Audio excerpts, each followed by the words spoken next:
안녕하세요. 저희는 지난 영상에서 머신러닝 알고리즘의 마지막 파트인 Reinforcement Learning, 즉 강화학습에 대해서 이론적으로 살펴봤습니다. 본 영상에서는 강화학습의 간단한 예제를 한번 같이 살펴볼 텐데요. 앞서 제가 비디오 마지막에서 언급을 해드렸듯이 로봇에게 양팔을 스스로 들게 하는 과제입니다. 강화학습에서 메인 알고리즘 이름이 여러 가지가 있지만 저희는 Q러닝에 대해서만 살펴본다고 했죠. 그래서 Q러닝을 이용한 학습에 대해서 한번 살펴보도록 하겠습니다. 먼저 로봇이 양팔을 내린 상태에서 오른팔을 올린 다음 왼팔을 올리는 동작을 학습을 통해서 저희가 지능을 향상시키게 하고 싶습니다. 따라서 여러 가지 다양한 상태가 있을 텐데요. 각 상태에서 다음으로 가능한 행동들만 고려를 하고 오른팔을 올린 뒤에 왼팔까지 올리면 그 로봇이 받을 수 있는 대가, 즉 보수, 리워드를 100점으로 하는 그런 주어진 데이터를 통해서 저희가 어떻게 하면 Q러닝 강화학습을 완성할 수 있을지 한번 살펴보도록 하겠습니다. 사실 어떤 그 본인의 전공 분야에서 혹은 요즘의 다양한 사회 이슈 혹은 좀 더 전공자들이 적합한 이런 다양한 문제들을 그 강화학습 알고리즘을 통해서 그 인공지능을 좀 더 향상시킬 때에는 먼저 어떠한 상태들이 있을 수 있을지 생각하는 게 굉장히 중요하고 또 어려운 부분 중에 하나입니다. 지금과 같이 로봇에게 팔을 들게 하는 이런 예제에서는 어떠한 상태가 있을까요? 자, 한번 앞서 그림을 한번 보시면 맨 왼쪽에 있는 것처럼 일단 로봇이 양팔을 내린 상태를 가지고 있을 수 있습니다. 그래서 이런 상태를 초기 상태라고 하고 저희는 S1이라고 했습니다. 자, 근데 이런 상태에서 만약에 오른팔을 올려요. 그러면 상태가 어떻게 바뀔까요? 오른팔을 올려서 오른팔을 올린 상태인 S2가 됩니다. 그리고 왼팔을 올리게 되면 양팔을 올린 상태가 되기 때문에 S4가 되는 것이죠. 자, 앞서 설명드린 것처럼 양팔을 내린 상태에서 오른팔만 올린 경우도 있고 반대로 왼팔을 올린 경우도 있겠죠. 그렇기 때문에 앞서 보이는 그림에서 맨 위에 있는 S2와 맨 아래에 있는 S3는 오른쪽이나 왼쪽이나 팔 한쪽만 들은 상태를 표현하게 됩니다. 따라서 앞서 보이는 그림에서 맨 왼쪽에 있는 그림은 양쪽 팔을 내린 상태, 맨 오른쪽에 있는 동그라미는 양팔을 올린 상태가 되겠습니다. 따라서 저희가 로봇에게 양쪽 팔을 들게 하는 간단한 인공지능 기초 예제에서는 최대 4가지의 상태가 있을 수 있겠습니다. 그래서 사실은 본인이 본인 전공에서 혹은 사회 이슈에서 아니면 다양한 좀 더 전문적인 분야에서 어떤 문제를 풀 때 강화학습을 이용해서 풀려고 하신다면 꼭 먼저 뭘 생각하셔야 된다고요? 그쵸? 그 문제에서 매번 가능한 상태를 먼저 정의를 하셔야 됩니다. 따라서 굉장히 어렵고 중요한 부분이고요. 그래서 이런 로봇에게 양팔을 들게 하는 과제에서는 앞서 설명드린 것처럼 총 4개의 상태가 있을 수 있다는 거 꼭 기억해 주시면 좋을 것 같습니다. 매우 기본적이고 당연한 것 같지만 너무 중요한 내용이에요. 그래서 다양한 편한 방법으로 공부를 하시되 저 같은 경우는 영상 잠시 멈추시고 개인 노트에다가 펜으로 한번 지금 날짜, 오늘 공부하신 날짜, 로봇에게 양팔을 들게 하는 기초 인공지능 사례에서는 어떠한 상태들이 있을까라고 하면서 보통 상태는 다이어그램에서 이렇게 동그라미로 표현을 하거든요. 그래서 S1, S2 이렇게 노란색으로 보이시죠? S1, S2, S3, S4 이렇게 작성해 보시고 앞서 보이는 그림을 그대로 한번 직접 그려보시면 좀 더 도움이 많이 될 것 같습니다. 자, 그러면 각각의 상태에서 가능한 possible actions, 그죠? 가능한 액션들은 어떤 게 있을까요? 자, 양팔을 내린 상태에서는 첫 번째, 오른팔을 올린다. 두 번째, 왼팔을 올린다. 세 번째, 아무것도 하지 않는다. 이런 3가지 액션이 있을 수 있습니다. 마찬가지로 오른팔을 올린 상태 S2에서는 오른팔을 내린다. 왼팔을 올린다. 아니면 아무것도 하지 않는다. 자기 자신을 가르치는 이런 액션도 있을 수 있습니다. 따라서 역시 세 가지 액션이 가능하고요. 왼팔을 올린 상태에서는 보라색 펜으로 제가 구분을 해놨는데요. 왼팔을 내린다. 오른팔을 올린다. 역시 아무것도 하지 않는다. 이렇게 세 가지 액션이 주어질 수 있습니다. 마지막으로 양팔을 올린 상태에서는 제가 연두색으로 표시를 해놨는데요. 왼팔을 내린다. 오른팔을 내린다. 아무것도 하지 않는다. 이렇게 역시 세 가지의 가능한 액션이 있겠습니다. 따라서 각각의 상태 입장에서는 이 상태 입장에서 이렇게 들어오는 화살표가 이렇게 있고요. 반면에 또 나가는 화살표가 있습니다.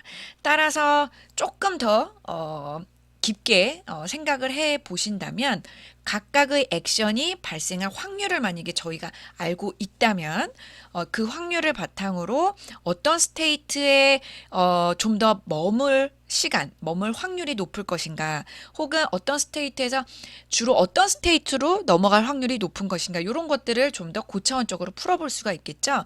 따라서 기계가 사람처럼 어떤 보상을 받으면서 좀 더 지능을 갖도록 그렇게 하려면 결국에 아주 기본적인 기초 수학과 확률 개념이 항상 들어갈 수밖에 없다라는 거 꼭 기억해 주시면 좋을 것 같습니다. 그래서 왼쪽은 로봇에게 양팔을 들게 하는 과제에서 나올 수 있는 상태 다이어그램입니다. 그래서 앞서 설명드린 것처럼 4개의 상태가 있고 각각의 상태 입장에서는 화살표가 들어오는 이런 걸 인디그리라고 얘기를 하는데, 화살표가 들어오는 경우도 있고 또 나가는 경우도 있죠. 그래서 이 과제에서는 주로 인디그리가 한 3개 정도가 되고요. 상태 입장에서요. 각 상태 입장에서 아웃디그리는 그쵸? 때로는 2-3개 이렇게 있을 수 있습니다.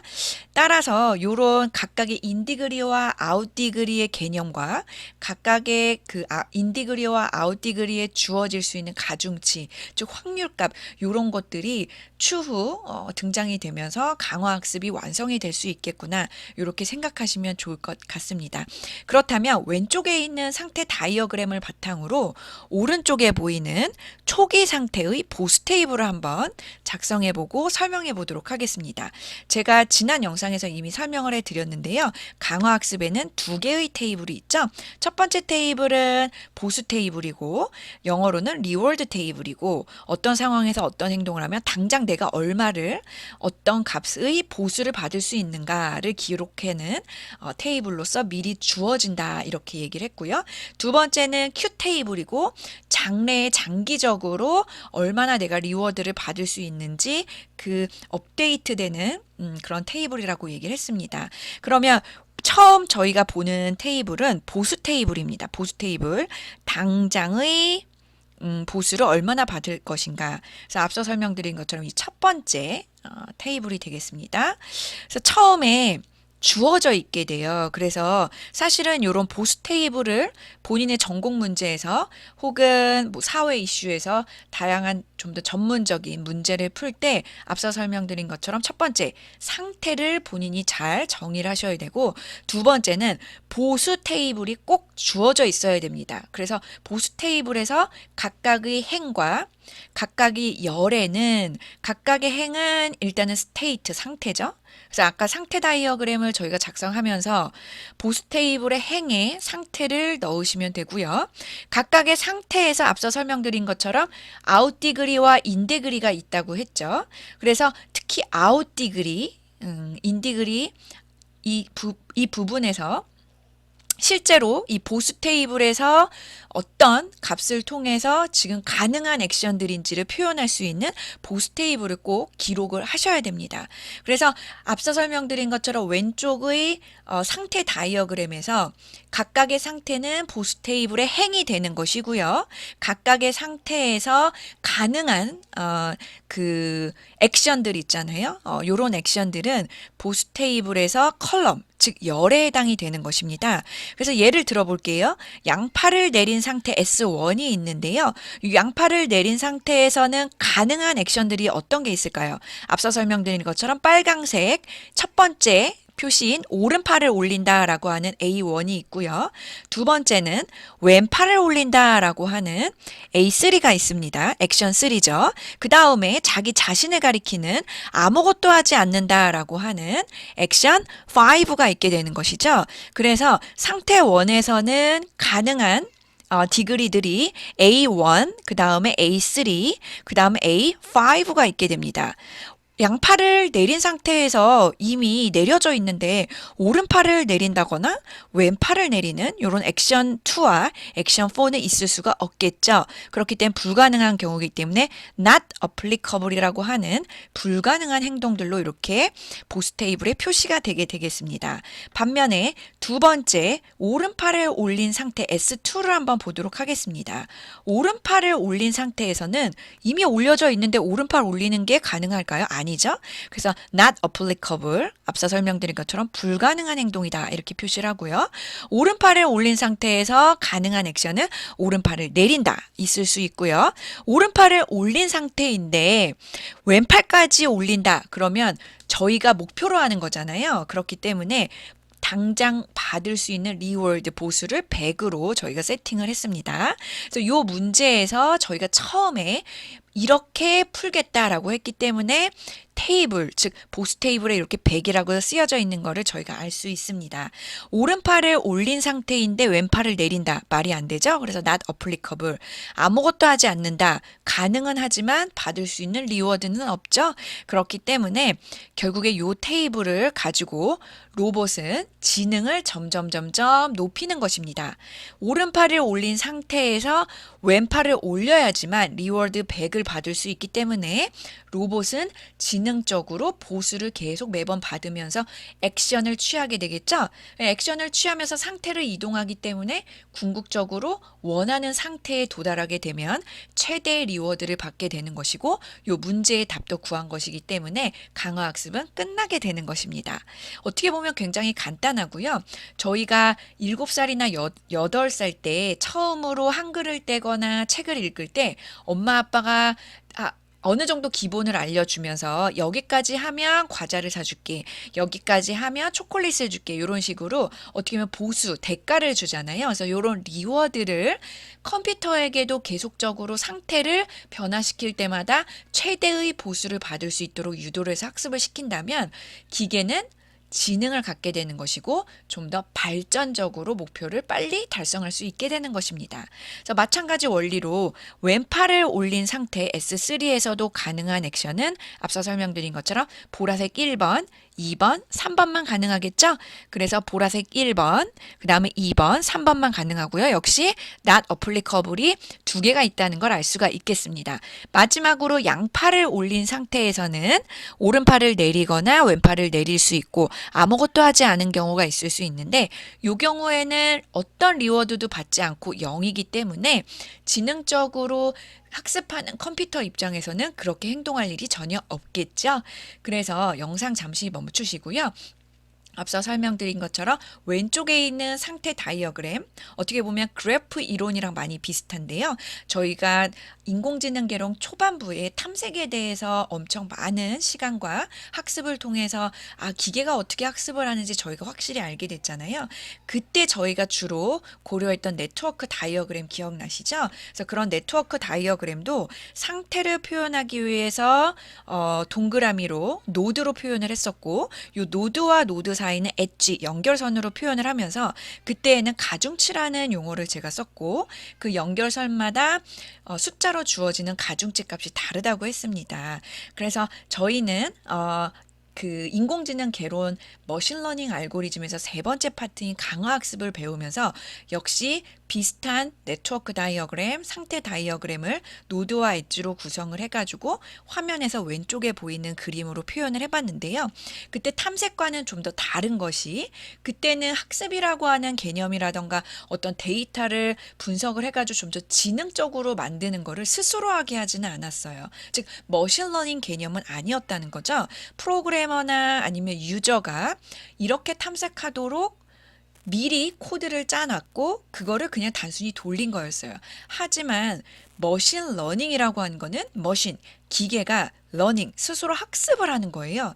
그래서 프로그래머라던가 유저라던가 사용자의 개입 없이도 기계가 지능적으로 지속적으로 데이터를 분석하면서 스스로 학습하면서 지능을 좀 더 인텔리전스를 높게 만드는 improved intelligence를 만드는 게 머신러닝 알고리즘의 궁극적인 목표죠. 그래서 어떤 머신러닝 알고리즘이든 궁극적인 목적은 지도학습, 비도학습, 강화학습 모두 다 사람의 개입 없이 데이터를 분석을 해서 그 데이터가 레이블이 돼 있든 안 돼 있든 기존의 데이터를 분석을 해서 새로운 샘플에 대해서도 지능을 가지고 사용자의 개입 없이 프로그래머의 개입 없이 기계가 판단할 수 있도록 해주는 게 머신러닝 알고리즘의 모든 목표가 되겠습니다. 근데 그 중에서도 강화학습은 앞서 설명드린 것처럼 기계가 상태를 움직일 때마다 최대의 리월드를 받도록 유도를 하기 때문에 스스로 학습을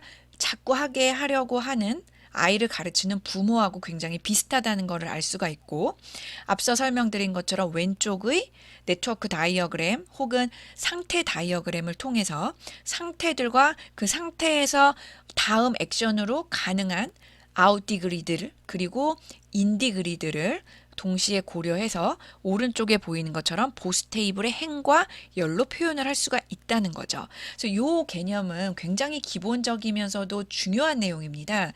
그래서 제가 이제 플립드 러닝 마지막 과제로 드릴 예정이지만 본인 전공 데이터에서 혹은 본인 전공 문제에서 간단한 거라도 좋고, 만약에 도저히 본인 전공으로 어떤 문제를 강화학습적으로 접근을 해서 못하겠다고 생각하시는 분들은 지금 앞에 제가 소개해드리는 로봇에게 양팔을 들게 하는 과제에서 상태를 하나 정도 더 추가하시던지 아니면 가능한 액션을 더 추가하시던지 이런 식으로 조금만 확장하셔가지고 강화학습의 상태 다이어그램과 보스 테이블과 그 다음 큐 테이블을 스스로 작성하셔가지고 좀 더 확장해보는 그런 개념을 플립드 러닝을 통해서 좀 더 깊게 접해보셨으면 좋겠습니다. 그래서 그 부분에서 제가 좀 이따 설명을 해드리고요.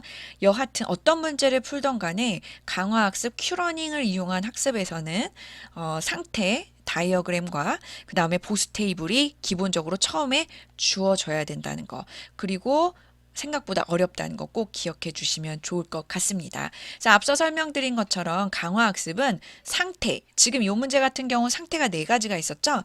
S1, S2, S3, S4.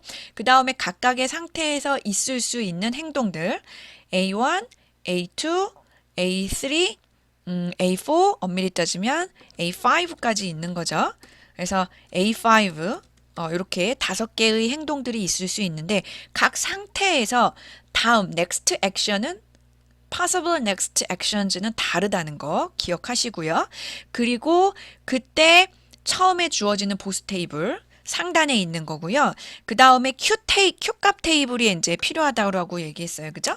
그래서 지금 요 슬라이드에서는 큐값 테이블을 동시에 좀 더 자세히 살펴보도록 하겠습니다. 그래서 저희가 왼쪽에서 보이는 상태 다이어그램 같이 살펴봤고요. 그 다음에 보스 테이블도 살펴봤습니다. 그러면 과연 이런 상태 다이어그램 그리고 보스 테이블을 바탕으로 결국에 Q값 테이블이 처음에 어떤 값들로 시작이 돼서 점점점 업데이트를 어떻게 해가는지 한번 제가 소개를 해 드리도록 하겠습니다. 먼저 구체적으로 알고리즘을 소개해 드리기 전에 제가 휴리스틱하게, 그러니까 사람이 편하게 이해될 수 있도록 이야기를 한번 해보도록 할게요. 처음에 제가 앞서 설명드린 것처럼 오른팔을 올린 상태에서 왼팔을 올리게 되면, 즉 S2에서 S3를 선택하게 되면 보수를 100만큼 받게 된다, 이렇게 얘기를 해드렸죠. 그 순간 Q값 테이블은 상태 2에서 액션 3를 취했을 때 0에서 100으로 업데이트가 되게 됩니다. 그래서 Q값 테이블은 처음에 다 0으로 초기화가 돼 있다가 처음에 주어지는 보스 테이블을 바탕으로 실질적으로 어떤 상태에서 액션을 선택하게 됐을 때 즉 프로그램이 정말 실행되면서 Q값 테이블이 업데이트가 되는 것입니다. 그러니까 즉 상태 테이블과 보스 테이블은 프로그램이 실행되기 전에 처음에 주어지는 값들이에요. 하지만 Q값 테이블은 그 프로그램이 정말로 돌아가면서 실행이 되면서 정말로 컴퓨터가 지능적으로 넥스트 액션을 선택을 할 거 아니에요. 상태 이전, 상태 변화를 할 때, 트랜스포메이션을 할 때, 트랜스포를 할 때 어떤 액션을 취하게 되면 그 순간, 실행 순간에 Q값 테이블이 업데이트가 됩니다. 따라서 처음에 초기화돼 있었던 0에서 S2에서 액션 3를 선택하면 0에서 100으로 업데이트가 되게 되고요. 그 다음에 오른팔을 올린 상태에서 이제 왼팔을 올렸잖아요. 그런데 왼팔을 올린 다음에 만약에 왼팔만 올린 상태였는데 다시 한번 만약에 상태를 변화를 시키면서 오른팔을 올리게 되면 그 순간에도 0이었던 개념이 이제 50으로 이제 바뀌게 되는 거겠죠. 그래서 이 부분을 생각하는 그리고 보여주는 수식이 앞서 제가 이론 때 설명해 드렸던 이 수식입니다. 그래서 S라고 하는 상태에서 A라는 행동을 취하고 그 다음에 A를 취했기 때문에 이제 S 상태는 떠나고 S 프라임으로 이동을 할 거 아니에요. 그렇다면 결국에 지금 S가 A라고 하는 액션을 딱 취했을 때 리워드, 당장 받을 수 있는 리워드는 수식 앞부분의 텀에서 이제 수치적으로 보상을 받게 되고요. 앞서 설명드린 것처럼 이제 S는 떠났어요. 그죠? 액션 A를 선택하면서 S는 떠나고 S 프라임을 선택을 하게 됐을 거 아니에요. 그러면 S 프라임에서 취할 수 있는 모든 행동들이 있을 수 있잖아요. 요런 행동들에서 최대값에 학습률 감마를 곱하고 그 두 가지를 동시에 고려해가지고 S가 A라고 하는 행동을 취했을 때 결국에 최종적으로 받을 수 있는 Q값 테이블은 오른쪽과 같이 계산이 되게 됩니다. 그래서 좀 더 구체적으로 지금 개념을 다시 한번 설명해 보도록 할게요. 그래서 왼쪽은 저희 상태 다이어그램이고요. 그 다음 가운데는 윗단은 보스 테이블, 그 다음 밑에는 이제 Q값 테이블인데 Q값 테이블이 처음엔 0으로 돼 있다가 앞서 설명드린 것처럼 100 그리고 100이었다가 지금 첫 번째 열 부분이 이제 또 0에서 50으로 어떻게 업데이트가 되게 되는지 이 부분을 제가 구체적으로 다시 한번 소개를 해 드리도록 하겠습니다. 저는 이제 학생들이 이해를 첫 번째로 제 강의를 들으시면서 이해를 완벽하게 하는 거를 제일 크게 의미를 부여하기 때문에 저는 한눈에 보이기 위해서 요 파워포인트의 한 페이지 바운더리를 넘어갈 수밖에 없는 상황이 있어요. 근데 요 부분에 대해서 이제 교수님 프린트를 하면 한 페이지에 있는 내용이 이 부분이 잘려서 나와 이렇게 얘기도 해주시는데 그 부분 너무 죄송하고요. 그 부분 제가 이제 어쩔 수 없는 부분이에요. 다만 저 같은 경우 강의 슬라이드를 만들 때 가능하면 전에 페이지가 다음 페이지에 요 초과되는 부분에 나오기 때문에 요 부분에서 프린트했을 때 안 나오시더라도 요 부분은 요 바로 앞에 페이지 요 부분이구나 라고 하면서 스스로 이렇게 매핑을 시키시면서 적극적으로 자기 주도적으로 공부를 하시면 좋을 것 같습니다. 아니면 프린트도 하시되 조금 잘린 부분은 스마트폰이라던가 데스크탑에서 제 강의 슬라이드를 열으셔가지고 이렇게 프린트물과 그다음 컴퓨터 혹은 스마트폰 화면을 동시에 보시면서 하신다면 좀 더 도움이 되지 않을까 이렇게 생각이 듭니다. 자, 그래서 다시 한번 볼까요? 자, S1이라고 하는 상태가 있었어요. 자, 그런데 여기서 갑자기 주사위를 던져라고 하는 말이 나왔어요. 자, 왜 주사위를 던지든 굴리든 왜 이런 표현이 나왔을까요? 자, 왜 그런가 하면 자, 기계 입장에서 한번 생각을 해보세요. 자, 기계 입장에서는 S1이라고 하는 상태에서 가능한 액션들이 A1도 있고 또 A3도 있고 A5도 있는 걸 알아요. 자, 그런데 그 액션들이 가능한 건 알겠지만 결국에 A1과 앞서 설명드린 것처럼 이런 A1과 그 다음에 A3와 그 다음에 다시 A1을 결정하고 A2를 결정하고, 그러니까 즉 다음에 어떤 액션을 취해야 될지를 계산을 다 해보지 않는 이상 기계도 알 수 있을까요? 없을까요? 없는 거겠죠. 그렇기 때문에 이런 액션을 취한 경우도 계산해보고 이런 액션을 취한 경우도 계산을 합니다. 그리고 이 액션을 통해서 또 어떤 액션을 했을 때 어떻게 되는지 이런 것들도 다 계산을 합니다. 따라서 어떻게 보면 지금 저희는 로봇에서 양팔을 드는 이런 문제에서 그쳤지만, 제가 누누이 얘기해 드렸던 어떻게 보면 알파고 와 같은 좀 더 완성도가 높은 인공지능 응용 프로덕트 같은 경우는 어떻게 하면 이세돌을 이길 수 있었겠어요. 체스에 비해서 바둑 같은 경우는 저희 영상에서 간단히 소개해 드렸지만 가능한 개수가 무한계라고 하잖아요. 그래서 사실 기계도 그 무한계의 모든 경우로 다 계산해 놓고 비교하지 않습니다. 따라서 그 기계조차도 어떻게 보면 기존의 바둑에서 프로들이 두었었던 그런 경우의 수들만 데이터로 학습을 한 다음에 최대한 그런 많은 프로 선수들을 흉내내는 거겠죠. 근데 그 흉내내는 원리도 결국에는 사람이 이런 경우에 이렇고 저런 경우에 저렇고 이런 경우에 이렇고 이런 경우를 어떻게 일어날지 모르기 때문에 확률적으로 다 랜덤으로 어떻게 보면 선택을 해가지고 미리 다 계산을 해놓는 거예요. 그러니까 요 문제 같은 경우도 지금 S1이 있어요. 저희가 신의 관점에서 이 상태 그 다이어그램을 보고 있으니까, 그리고 보스 테이블이나 큐값 테이블을 저희는 신의 관점에서 다 보고 있으니까, 아 얘는 오른팔을 들고 왼팔을 올리거나 왼팔을 들고 오른팔을 올리거나 이렇게 하면 그냥 두 번 만에 끝나겠네 이렇게 생각을 하지만, 저희가 사람 입장에서도 그렇지만 특히 기계 입장에서 생각해 보세요. 기계가 정답을 모르는 거예요. 그죠?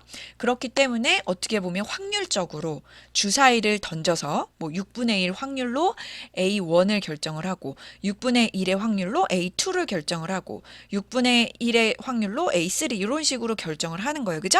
자, 그런데 다만 기계가 알 수 있는 건 뭐냐 하면 보수 테이블을 통해서 5가지 가능한 액션 중에서 A1과 A3와 A5만 가능하구나 요거를 알 수가 있겠고, A5 같은 경우는 특히 아무것도 하지 않는 거잖아요. 근데 기계 입장에서 지금 문제를 풀어야 되고 지금 특히 로봇의 양팔을 올리는 이런 기초 예제 같은 경우는 그 스테이트에서 여하튼 어떤 액션이라도 취해야 보수를 조금이라도 얻고 문제를 빨리 풀 수 있는데, 아무것도 하지 않을 확률은 사실 굉장히 낮은 거예요. 그죠? 근데 때로는 예제에 따라서 아무것도 액션을 하지 않는 경우가 필요한 액션이 있습니다.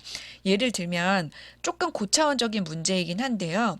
뭐 에너지를 절감하는 어떤 시스템이 있다고 했을 때 그 시스템에서 데이터를 계속 전송하는 것보다 때로는 데이터가 조금 모인 다음에 한 번에 전송하고 싶다. 이런 경우에는 오히려 그 순간에서는 그 상태에서 아무것도 하지 않고 기다리고 데이터 패킷이 어느 정도 모인 다음에 한 번에 전송한다. 이런 액션을 취했을 때 궁극적으로 최종 리월드 값이 높다. 이렇게 디자인할 수도 있거든요. 그렇기 때문에 지금 예제에서는 아무것도 하지 않는다라는 액션이 거의 사용이 안 되지만, 인공지능 기초 예제 응용에 따라서 때로는 이런 액션도 필요하기 때문에 지금 예제를 통해서 한번 같이 설명을 해 드리는 것입니다. 그래서 향후 본인이 강화학습을 이용해서 지금 이 예제를 약간 확장을 하시든, 아니면 자기 전공에서 풀고자 하는 기초 예제 혹은 데이터셋을 가지고 강화학습을 하시든, 아니면 사실 교수님 저는 전공 쪽의 문제 확장도 어렵고 지금 이 로봇 문제에서 확장도 좀 어려워요 이러신 분들은요, 사실 구글은 실시간 웹 딕셔너리거든요. 그래서 실시간으로 전 세계적으로 해당 관련 연구자분들이 논문도 올리시고 데이터셋도 올리시고 위키피디아의 데피니션도 굉장히 많은 좋은 데이터가 많습니다. 그래서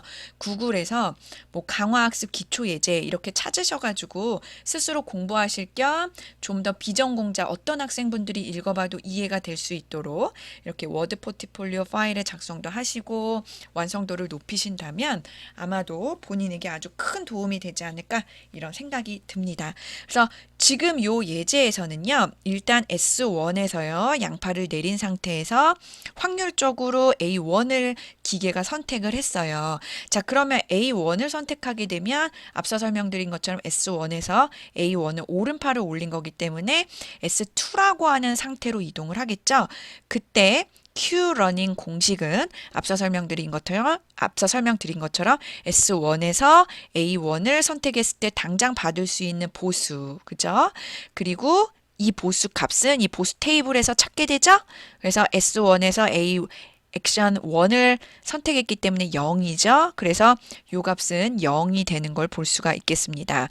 반면에 중장기적으로 받을 수 있는 보수는 최대값을 고려하되 가중치를 0.5만 둔다는 거죠. 즉 S1이라고 하는 상태 입장에서는 지금 A1이라고 하는 액션을 취했을 때 받을 수 있는 보수 그리고 A1을 통해서 결국에 S2라고 하는 새로운 상태로 갈 텐데 그 S2라는 상태 입장에서도 Q 러닝 알고리즘이 돌아가게 되면 다양한 액션들이 있었을 거고 그 액션들을 취했을 때 또 S2에서 갈 수 있는 넥스트 스테이트들이 이미 다 있었을 텐데 그거의 평균 리월드 값 중에서 최대를 고려하되 그 전체를 그대로 내가 생각하는 게 아니고 S1이라고 하는 상태 입장에서는 그거의 반만, 즉 가중치를 2분의 1만 고려하겠다.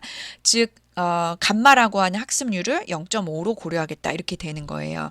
그래서 결국에 S1에서 A1을 취했을 때 당장 받을 수 있는 당장의 보수는 보수 테이블 기반으로 1행 1열이니까 0이고요.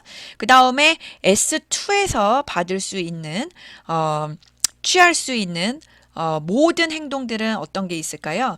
S2에서 취할 수 있는 거는 앞서 설명드린 것처럼 오른팔을 올린 상태이기 때문에 오른팔을 내리거나 왼팔을 올리거나 아무것도 하지 않는다. 이런 케이스가 있지만 S2라고 하는 상태에서 가능한 모든 액션들 중에서도 그 최대의 값을 고려했을 때에는 결국에 이 값은 0이 되게 됩니다. 왜냐하면 S2에서 만약에 오른팔을 올린 상태였는데 오른팔을 내려요.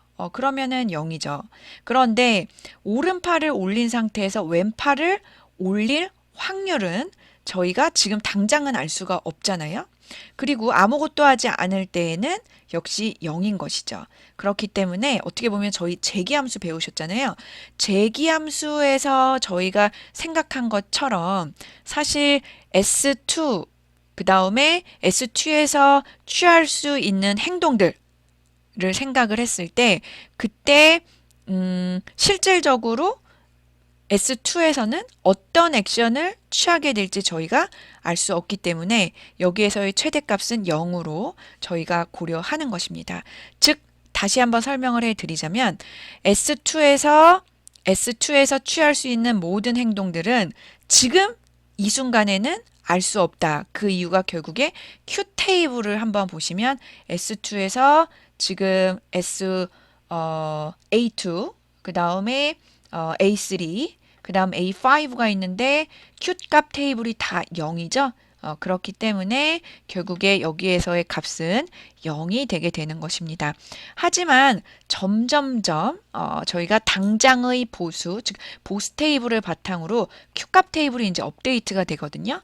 그러면은 저희가 중장기적으로 기대할 수 있는 이 뒷부분에 Q값 테이블에 맥스 값들이 이제 변화되는 거를 다음 스텝에서 볼 수가 있겠습니다. 자, 그러면 저희가 S1에서 A1을 결정했을 때 결국에 최종 Q 값은 0이 되는 거를 볼 수가 있었어요. 자, 그런데 만약에 S2로 이동을 해가지고 S2에서 또 역시 이제 확률적으로 A3를 선택을 한 거예요. 자, 그러면 S2에서 쉽게 말하면 그 보수 테이블을 바탕으로 오른팔을 올린 상태에서 왼팔을 올렸어요. 이런 액션을 취했어요. 자, 그러면 누가 봐도 100이라고 하는 보수 테이블에서 당장의 보수를 받을 수가 있겠죠. 그래서 이 부분은 S2에서 A3를 선택했을 때는 이제 100을 저희가 기대를 할 수가 있습니다. 자, 그런데 저희가 또 생각할 수 있는 건 뭐냐면, 자, S2에서 저희가 만약에 오른팔을 올린 상태에서 왼팔까지 올리면 상태가 어디로 가나요? 그쵸? S4로 가게 되죠. 왜냐하면 이 왼쪽에 있는 상태 다이어그램을 한번 동시에 봐주세요. 지금 S2였는데, 그러니까 오른팔이 올린 상태인데 왼팔까지 올렸어요. 그러면 S4가 되잖아요. 그죠? 그렇기 때문에 이 S4에서 저희가 취할 수 있는 모든 행동들의 Q값의 맥스 값은 Q값 테이블 를 통해서 역시 0인 거를 알 수가 있겠습니다. 그래서 이 부분은 100, 이 부분은 0.5 곱하기 0. 그래서 결국에 이 값은 100이 되는 것이죠. 즉 기계 입장에서는 S1에서 A1을 결정을 하고 그 다음에 S2에서 A3를 결정해가지고 S4로 가게 되면 다른 거에 비해서 지금까지는 리워드 값이 제일 높구나 이렇게 알 수가 있습니다. 따라서 사람처럼 기계가 이렇게 하는 거죠. S1에서 A1을 결정해서 S2로 가게 되고 그 다음에 S2에서 A3를 결정해서 S4로 가게 되는 거죠. 그러니까 사람처럼 저희가 신의 관점에서 볼 수 있는 것처럼 상식적으로 양팔을 내린 상태에서 오른팔을 올리고 그 다음에 왼쪽 팔마저 올려서 양팔을 올리면 두 번 만에 상태 전이를 통해서 목표를 달성했구나. 뭐 이렇게 사실 알 수가 있는 거겠죠. 자, 그러면 요 단계를 통해서 종료를 하고 S1으로 이제 돌아가게 됩니다. 자, 그래서 S1에서 이제 주사위를 다시 던져가지고 A1을 결정을 하게 되는 거죠. 자, 그런데 자, 종료를 하면서 저희가 S1으로 돌아갔잖아요. 자, 요때 중요한 게 뭐냐 하면 기계 입장에서는 Q값 테이블을 S2에서 A3를 선택하면 100을 받게 된다. 이렇게 업데이트를 이 순간에 딱 하게 됩니다. 자, 왜 그런가 하면 지금 집중하시면 지금 테이블 중에서 그 위에서 두 번째 테이블은요. 지금 요 테이블은 보수 테이블이에요. 그래서 업데이트 되지 않고 처음에 주어지는 테이블이죠. 근데 두 번째 테이블에서 Q값 테이블은 처음에는 기계가 아무것도 알 수 없기 때문에 0입니다. 하지만 실질적으로 코드가 실행이 되면서 기계가 어떤 상태에서 어떤 특정 액션을 정말로 취할 때 그 액션에 의해서 그 Q값 테이블이 보수 테이블을 바탕으로 이렇게 업데이트를 하게 됩니다. 즉 기계 입장에서는 요렇게 액션을 취하면 결국에 나의 장래 보수, 즉 Q값 테이블도 0에서 어떤 특정 값으로 높아지는구나 이렇게 알게 되는 거겠죠. 그래서 요 단계를 통해서 100으로 업데이트를 하게 됩니다. 결과 기계 입장에서 종료 S1으로 돌아가서 다시 S1에서 주사위를 던져가지고 만약에 A1을 결정을 하게 됐어요. 그렇게 되면 앞서 설명드린 것처럼 S2로 이동을 하게 되잖아요.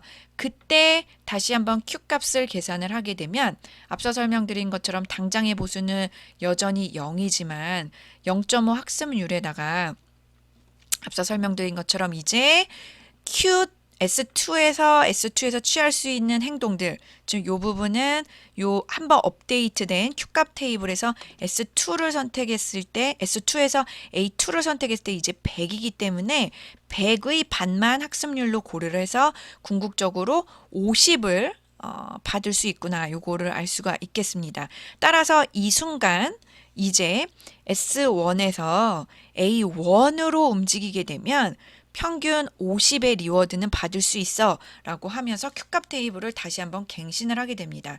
따라서 이런 식으로 기계가 반복을 하면서 주어진 상태 다이어그램과 보수 테이블 그리고 실질적으로 기계가 이렇게 해보고 저렇게 해보고 실행이 되면서 매번 Q값 테이블이 업데이트가 되게 된다면 어느 정도 평균 앙상블 에버리지, 즉 변화가 없는 평균 리월드 값을 가진 Q값 테이블이 완성이 되겠죠. 그래서 요것을 반복을 해서 Q값이 이렇게 적절한 값으로 이제 수렴을 하게 되고요. 그렇게 되면 그거를 바탕으로 이제는 지능적으로 최적의 시간과 최적의 상태 전이 횟수를 바탕으로 기계가 지능적으로 목표를 달성할 수 있는 거겠죠. 그래서 어떻게 보면 강화학습의 원리를 기본적인 로봇의 양팔 올리기 기초 예제로 설명을 해드렸지만 사실 알파고가 앞서 제가 설명드린 강화학습, 하지만 이 강화학습을 좀 더 딥하게, 그래서 reinforcement learning이 아니고 딥 reinforcement learning으로 실질적으로 알파고가 작동이 되고 있습니다. 그래서 어떻게 보면 이 예제를 통해서 저희 2015년부터 누구나 알고 있는 요 알파고의 원리와 근본적으로 머신이 어떻게 학습을 해서 지능을 높이는지, 그리고 매번 어떻게 하면은 이 보수 리월드 값을 업데이트를 통하고 궁극적으로 미리 다 기계는 계산해 놓고 어떤 상황, 어떤 상태에 왔을 때는 어떤 액션을 취하면 제일 좋더라라는 예측까지 빨리 사람보다 가능한지 이런 개념까지 제가 소개를 해드렸습니다. 그래서 굉장히 심오한 뜻을 가지고 있고요. 그래서 이 영상도 역시 플립트 러닝으로 많이 반복해서 복습해 주시면 큰 도움이 될 것 같습니다. 그래서 앞서 설명드린 요 마지막 Q값 테이블 요거에 대해서는 지금 페이지에 있기 때문에 자료 프린트 하셔도 왼쪽 부분 잘리시더라도 걱정 안 하셔도 됩니다. 그래서 기계학습은 과연 만능일까요? 학습 기반되는 학습 데이터가 없다면 기계는 공부할 수 없겠죠. 학습할 수 없고. 또 역시 비주도 학습에서 제가 설명은 드렸지만 정답을 알기 어려운 문제, 레이블링이 없는 문제, 이런 것들은 데이터를 모으는 것도 효과가 나기 어렵기 때문에 좀 더 주관적이고 정말 사람만이 풀 수 있는 분야는 기계가 아직 지능적으로 해결할 수 없는 것 같습니다. 그래서 한정돼 있는 문제만 기계학습이 효과를 최대화시킬 수 있는데요. 학습 데이터가 대량인 경우 결국에 이 개념이 저희가 최근에 항상 얘기하고 있는 빅데이터겠죠. 그래서 빅데이터가 주어지고 또 정답이 명확한 경우에 기계학습이 유효하다, 이렇게 보시면 될 것 같습니다. 아주 간단한 연습 문제인데요. 기계학습에서 적당히 설정한 초기값으로부터 점점점 정답에 근접해가는 방법을 반복법이라고 했고, 그 중에서 간단한 미분 개념을 이용을 해가지고 미분의 값이 0인, 즉 오차가 최소화되도록 점점점 경사를 줄여나가는 걸 경사하강법이라고 얘기를 해드렸습니다. 광학학습 알고리즘은 다양한 게 있지만 Q러닝이라고 대표적으로 얘기를 하고요. 또 다른 방식의 강화학습 알고리즘도 많거든요. 그 부분은 교과 이외의 내용이기 때문에 개인적으로 지도받고 싶으시거나 개인 전공 데이터나 개론이나 이론을 좀 더 고차원적으로 저한테 따로 지도받고 싶으신 분들은 개인적으로 연락 주시면 제가 책과 그 다음에 논문과 그 다음에 개인 지도 해드리도록 하겠습니다. 오늘도 수고 많으셨고요. 이번 주 영상은 굉장히 중요하기 때문에 스스로 많이 복습해 주시고요. 다음 영상에서 플립트 러닝 간단히 소개를 해 드리도록 하겠습니다. 오늘도 수고 많으셨습니다.